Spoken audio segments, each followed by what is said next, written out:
हरे कृष्णा, राधे राधे। आज इस वीडियो में हम चैत्र मास के शुक्ल पक्ष में आने वाली अति पावनी और फलकारी कामदा एकादशी के विषय में चर्चा करेंगे। इस एकादशी का महत्व और पूजा विधि जानेंगे। देखो, हिंदू पांचांग के अनुसार चैत्र मास नव वर्ष का प्रारंभ माना जाता है। ठीक है, तो चैत्र की शुक्ल पक्ष में पड़ने वाली एकादशी हमारी हिंदू कैलेंडर की साल की पहली एकादशी होती है। इसे कामदा एकादशी या फलदा एकादशी के नाम से जाना जाता है। हिंदू नववर्ष में चैत्र नवरात्र और रामनवमी के बाद ये पहली एकादशी होती है। मान्यता है कि सांसारिक कामनाओं की पूर्ति के लिए कामदा एकादशी का व्रत रखा जाता है। साथ ही प्रेत योनि या कोई भी बुरी योनि से भी मुक्ति मिलती है, इसलिए इसे फलदा एकादशी भी कहते हैं, क्योंकि ये बहुत जल्दी फल देने वाली एकादशी है। एक और मान्यता है कि जो भी भक्त कामदा एकादशी का उपवास रखते हैं, दान तर्पण विधि विधान से पूजा करते हैं, उन्हें मोक्ष की प्राप्ति निश्चित ही होती है। उनके सभी पापों का अंत हो जाता है। इसे भगवान श्री विष्णु का सबसे उत्तम व्रत कहा गया है। अब मैं आपको कामदा एकादशी के नाम का जो तात्पर्य है वो बताती हूँ।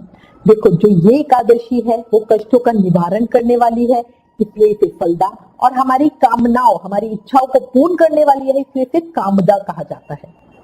कामदा एकादशी का वर्णन हमें विष्णु पुराण में मिलता है, जिसके अनुसार व्रत करने वाला व्यक्ति कभी भी प्रेत योनि या किसी बुरी योनि में नहीं जाता। इस एकादशी की व्रत कथा सिर्फ सुनने मात्र से हमें वाजपेयी यज्ञ का फल मिलता है। पुराणों में बताया गया है कि जितना पुण्य कन्यादान का या 1000 वर्षों की तपस्या से मिलता है, उससे अधिक पुण्य हमें सिर्फ कामदा एकादशी का व्रत करने से मिल जाता है। साथ ही ये भी बताया जाता है कि जो भी भक्त सच्चे मन से एकादशी का व्रत करता है, उसे वैकुंठ धाम की प्राप्ति होती है। मान्यता है कि इस दिन जो भी व्रत करता है उसके समस्त पाप नष्ट हो जाते हैं और मृत्यु के बाद उसे ठाकुर जी मिलते हैं। अच्छा, इस दिन व्रत रख के भगवान नारायण का पूजन अर्चना करने से वो प्रसन्न हो जाते हैं और उपासक को सभी पापों से मुक्त कर देते हैं, उसके मन की इच्छाएं पूरी कर देते हैं। कामदा एकादशी व्रत के 2 बड़े फायदे हैं। पहला तो ये कि यदि कोई राक्षस आदि बुरी योनि हो, उससे छुटकारा मिल जाता है। दूसरा ये कि हमारे सभी कार्य सिद्ध हो जाते हैं, सभी कामनाएं, इच्छाएं पूरी हो जाती हैं। अब आपको एकादशी व्रत की पूजा विधि बताती हूँ। देखो, एकादशी पे जो व्रत करते हैं और जो व्रत नहीं करते, सबको एकादशी की पूजा जरूर करनी चाहिए। कामदा एकादशी के दिन भगवान विष्णु की पूजा की जाती है। इस दिन व्रत करने से हर तरह के दुख और कष्टों से मुक्ति मिलती है। मान्यता है कि इस दिन व्रत पूजन करने से हमारी जो अधूरी इच्छाएं हैं वो भी भगवान पूरा करते हैं, इसलिए तो इसे फलदा एकादशी कहते हैं ना। ठीक है ना।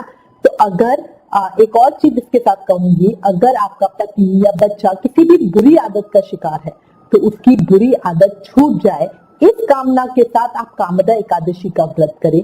पूरे विधि विधान से व्रत रखने के बाद अगले दिन द्वादशी पर संकल्प के साथ हाथ में जल लेकर पारण करने के बाद अपने किए हुए व्रत का फल अपने पति या बच्चे, जिसके भी निमित्त आपने ये व्रत रखा है, उसको दे दें और भगवान से प्रार्थना करके कहें, हे श्री कृष्ण हरि, हे प्रभु, कृपया करके उनकी बुरी आदतों को समाप्त करें। अब मैं यहाँ पे आपको कुछ स्टेप्स में बता रही हूँ कि किस तरह से हमें पूजा करनी है। एकादशी व्रत का विधान दशमी से ही शुरू हो जाता है, इसलिए दशमी को एक समय सात्विक भोजन करना है। सूर्यास्त के बाद कुछ खाना नहीं है। भगवान विष्णु का ध्यान करते हुए जमीन पे सोना है। एकादशी की सुबह जल्दी उठना है और जो भी हमारे नित्य कर्म होते हैं उसे करके शुद्ध जल से स्नान करना है। नहाने के जल में आप थोड़ा सा आंवले का रस मिला सकते हो, उसमें थोड़ा गंगा जल मिला सकते हो या किसी भी पवित्र नदी का जल मिला सकते हो। स्नान करने के बाद हमें स्वच्छ कपड़े पहनने हैं और पूजा की तैयारी करनी है। याद रखिएगा, तुलसी दल पहले से ही तोड़ के रखना। एकादशी वाले दिन तुलसी दल तोड़ा नहीं जाता। अब सबसे पहले पूरे घर में गंगा जल के छींटे लगा ले और घर के जो मुख्य द्वार है, मेन गेट है, वहां पे हल्दी से स्वास्तिक बना ले। इससे घर में पॉजिटिव एनर्जी आती है, नेगेटिविटी खत्म होती है। इसके बाद अपने हाथ में थोड़ा जल लेकर एकादशी व्रत का संकल्प ले। ठीक है। भगवान विष्णु के साथ मां लक्ष्मी का पूजन जरूर करें। अगर आपके सेवित श्री विग्रह है, लड्डू गोपाल जी है, युगल सरकार है, रामचंद्र जी महाराज है, शालग्राम जी है, तो उनका बढ़िया पंचामृत से अभिषेक करें, उनका श्रृंगार करें, उनकी बढ़िया पूजा अर्चना करें।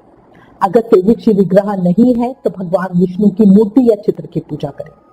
भगवान विष्णु को पीले गेंदे के फूल, आम, खरबूजा जो गर्मियों के फ्रूट होते हैं, तिल, दूध और पेड़े चढ़ाएं। उनकी धूप दीप नैवेद्य से पूजा करें।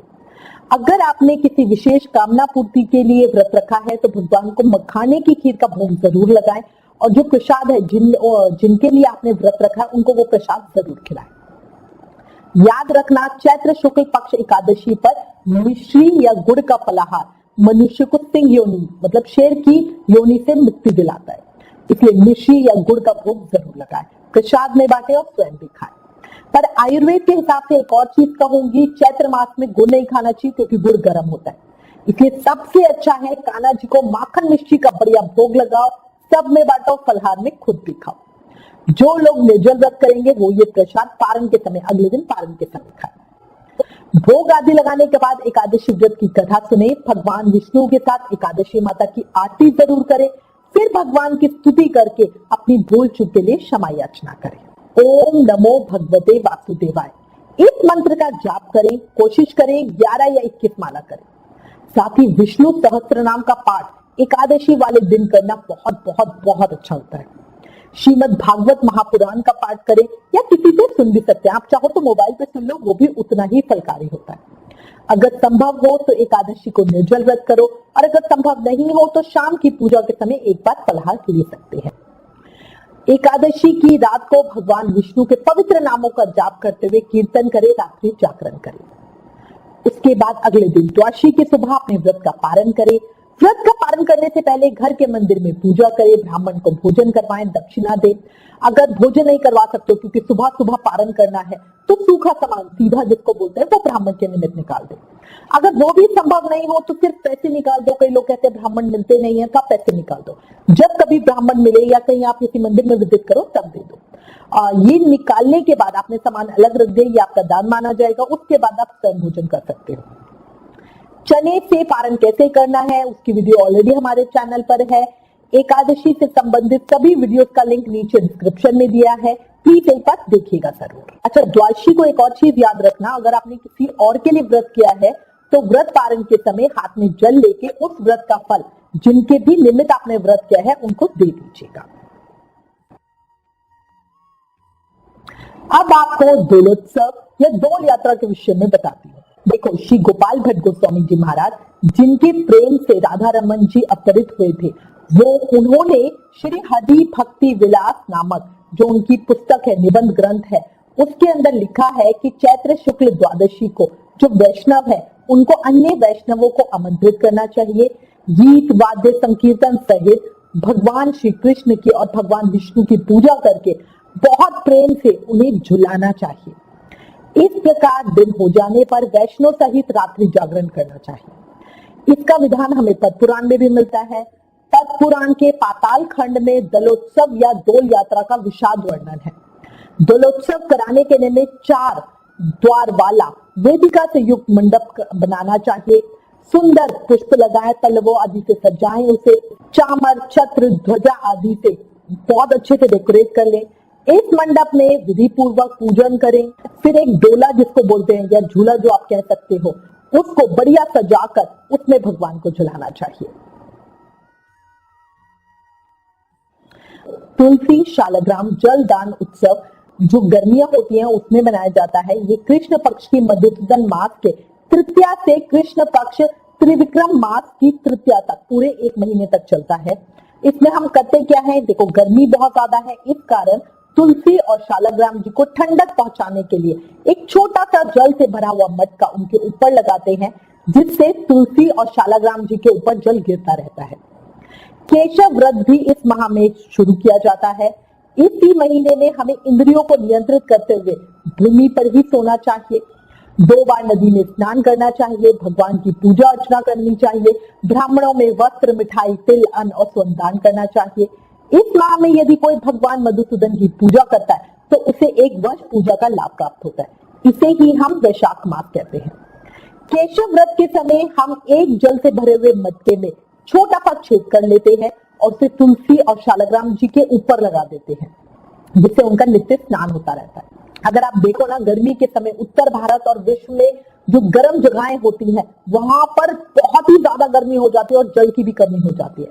इसलिए तुलसी महारानी सूखे नहीं, या उनको, क्योंकि वो ज्यादा धूप में जल जाती हैं, तो इसीलिए हम ये करते हैं। पर जहां थोड़ी ठंडक है वहां नहीं करना, वहां हमें थोड़ा सा लिमिट में ही जल डालना चाहिए, क्योंकि अधिक जल के कारण भी तुलसी महारानी सूख जाती है। ठीक है, तो इस चीज का ध्यान रखिएगा। अब कई लोग प्रश्न ये करेंगे कि भाई इन उत्सवों के बारे में पहले तो कभी नहीं सुना, ये नई नई चीजें क्या आ रही हैं निकल के, है ना। तो देखो, वैष्णव संप्रदाय में तो ये उत्सव बड़ी धूम के साथ बनाते हैं। हमें ज्ञान की कमी के कारण हमें नहीं पता चलता, तो बट फिर भी देखो, मैं अपनी पहले की वीडियोस में भी कह चुकी हूँ, गर्मियों में कान्हा जी को प्रसन्न करने के लिए, गर्मी से बचाने के लिए नौका विहार, चंदन यात्रा, फूल बंगला आदि बनाए और कान्हा जी को प्रसन्न करें। एक और बात, श्री बांके बिहारी जी मंदिर वृंदावन में कामदा एकादशी से फूल बंगला उत्सव शुरू हो जाएगा। ठीक है, ये सिर्फ आपकी जानकारी के लिए बताया है, दर्शनों के लिए जरूर जाइएगा। फूल बंगले में ठाकुर जी बाहर आ जाते हैं गर्भगृह से, तो बहुत साक्षात और बहुत करीब से दर्शन होते हैं। इसी के साथ मैं उम्मीद करती हूँ इस वीडियो में दी गई जानकारी आपके लिए उपयोगी होगी। इससे संबंधित अगर आपके पास कोई भी कमेंट या सजेशन हो तो प्लीज हमें लिखिए। ज्ञान बांटने से बढ़ता है, इसलिए इस वीडियो को ज्यादा से ज्यादा शेयर करें। आप हमें फेसबुक और इंस्टाग्राम पर भी जरूर फॉलो करें। एकादशी का रिमाइंडर अपने फोन पे पाने के लिए एकादशी लिखकर हमें 9821025751 पे व्हाट्सएप करें। Please like, share and subscribe. Thank you. Hare Krishna.